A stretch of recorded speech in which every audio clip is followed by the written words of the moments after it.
Ibnu Athaillah ini bukan yang pertama ya, yang membuat atau menulis buku dalam genre seperti ini. Al-Hikam nih. Iya. Sejarah penulisan hikmah sebelum Islam, maka ini juga sudah beredar. Misalnya di tradisi filsafat itu ada yang disebut gnomologi. Itu sama aja sebenarnya, kata-kata mutiara juga. Dari Socrates, Plato, Aristoteles, kayak gitu.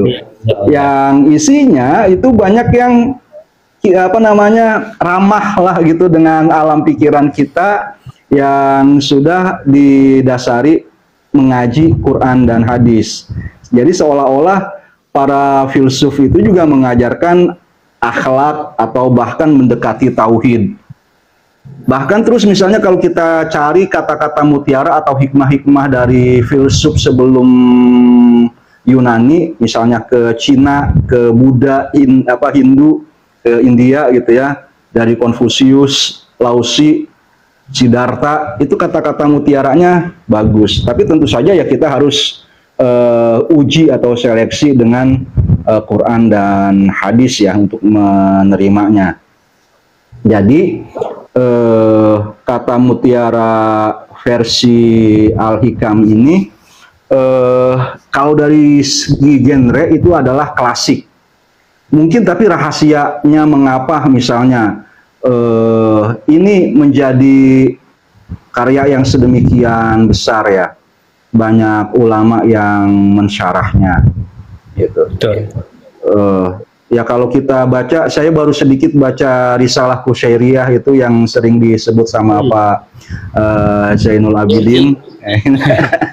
Ya itu juga kan banyak ya sebenarnya. Ya wallahu alam apakah misalnya jadi Al-Hikam ini lebih populer karena ya sekarang saya baru menggelutinya gitu kan. Selain di pengajian ini ada 2 pengajian yang lain saya baca Al-Hikam juga. Tapi kayaknya nggak juga ya. Risalah Al-Kusyairiyah pada lingkungan tertentu mungkin itu lebih akrab bagi mereka.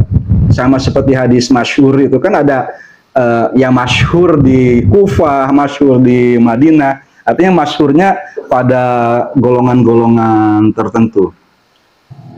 Artinya maksud saya ya sekarang ya kita merasakan manfaatnya mudah-mudahan karena kita mengkajinya. Tapi kalau kita pindah buku gitu kan ke Risalah Kusyairiyah atau Hilyatul Aulia ya, Pak Agus mungkin mengkaji itu, Agus Alizawafi, itu juga kita akan dapati keluar biasaan buah perenungan para wali ini yang mereka kemas dalam kata-kata yang ringkas.